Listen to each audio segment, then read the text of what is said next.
bukan karena mendadak kok dapat penghargaan, kok ekraf kok ini, tapi ini adalah bagian dari strategi besar yang tadi ditagih oleh Bang Andreas, tolong di-share sama kita.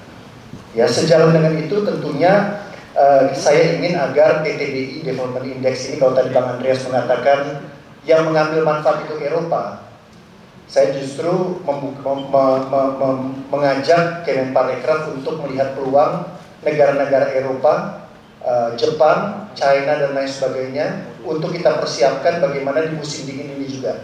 Ya, saya ingat sekali begitu banyak pariwisata yang datang ke Indonesia, penuh ketika saat musim dingin, mereka ke Bali, Labuan Bajo dan lain sebagainya. Ini peluang. Apalagi tadi Saudara Menteri dan Wamen mengungkapkan tentang PTDI ini menjadi modalitas buat kita, pengakuan internasional yang peringkatnya naik untuk mereka bisa datang ke sini. Yang kedua terkait dengan ekspor ekraf, saya sebenarnya sangat berharap ini bukan ekspor produk-produk ekraf yang hanya saja dari pemain besar, gitu ya. Tapi justru pelaku lokal yang memang diberdayakan, ya, oleh pemerintah, dan memang mereka ini ada di tingkat grassroots, akar rumput. Saudara Menteri kan paling sering nih traveling kemana-mana, dan kalau saya lihat di Instagramnya hampir tidak pernah ketemu sama pemain besar, banyak kan pemain kecil. Nah, saya berharap kalau ini bisa dikupas datanya, itu betul-betul memang paling tidak ada gambaran yang real lah dari kerja kita selama 2,5 tahun ini bermitra, ya, dan memang yang penyumbang dari ekspor ini ada warna dari pemain-pemain lokal dan pemain-pemain yang ada di akar rumput, ya.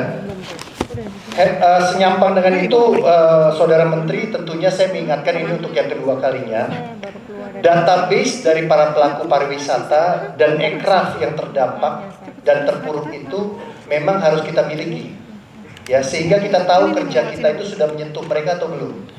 Ya, ini kan tadi kan banyak sekali yang disampaikan Mbak Wamen, ya, terkait dengan ekraf, dan juga di awal Saudara Menteri. Tapi kan kita tidak tahu apakah memang kerja-kerja kita ini sudah menyentuh pada mereka yang terdampak. Dalam raker sebelumnya saya sudah minta database-nya itu terkait dengan mereka yang selama 2,5 tahun ini betul-betul terkena, yang selama ini juga kita bantu, ya, kita dukung, kita suarakan dari ruangan ini, dan tentunya kita ingin tahu perkembangannya, ya, sehingga dalam pemulihan ini kita betul-betul berdasarkan big data, ya, big data database.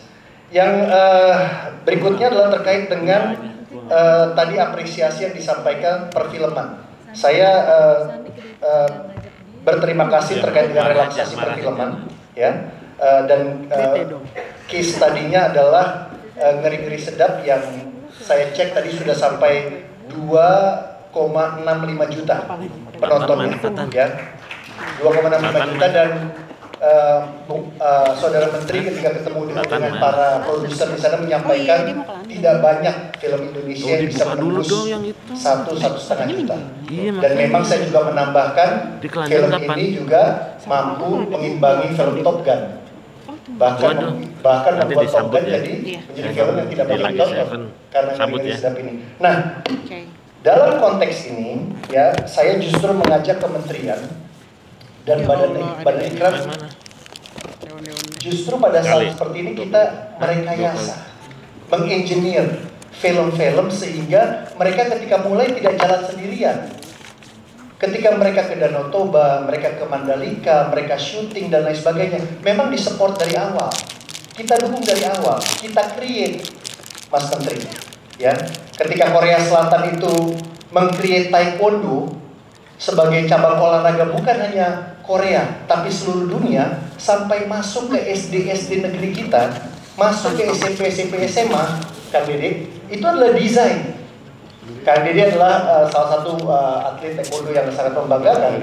Itu desainnya Korea Selatan, bukan mendadak digemari, bukan. Nah, saya berharap dengan adanya relaksasi ini justru kita mendesain supaya sineas-sineas, aktor-aktor kita dan lain sebagainya, alur ceritanya, narasinya, terus promosinya dan lain sebagainya, itu kita tidak hanya mengapresiasi mereka ketika mereka jalan sendiri dan mereka sudah naik, baru kita apresiasi, tapi betul-betul kita create dari awal. Ya, ini kalau boleh ada 3, 4, 5 lagi Ngeri-Ngeri Sedap, ya, yang bisa mengalahkan film-film barat, ya, hadir di tengah-tengah kita. Saya rasa itu pimpinan, ada 4-5 poin yang bisa saya sampaikan. Oh yang terakhir. Saudara Menteri, saya sebetulnya setuju dengan kita mereserve Komodo dan Borobudur. Tapi yang saya kurang setuju adalah narasinya. Narasinya yang justru seolah-olah menyampaikan breaking news, ya, bahwa harganya kita naikkan, gitu ya. Sekarang Komodo is untouchable dengan harga segitu. Borobudur itu tidak bisa kita sentuh. Mungkin narasinya harus dibuat, ceritanya. Kenapa kita harus mempreserve? Kenapa kita harus menghargai? Jangan mendadak main angka, jangan mendadak main harga. Ya, kita lihat tadi target Wisnus masih rendah ya. Nah, masih rendah. Tapi saya setuju untuk menjaga Komodo, menjaga Borobudur, setuju. Tapi bagaimana mengemasnya, menyampaikan kepada masyarakat sehingga kita punya rasa memiliki. Pimpinan, terima kasih. Wassalamualaikum warahmatullahi wabarakatuh. Merdeka.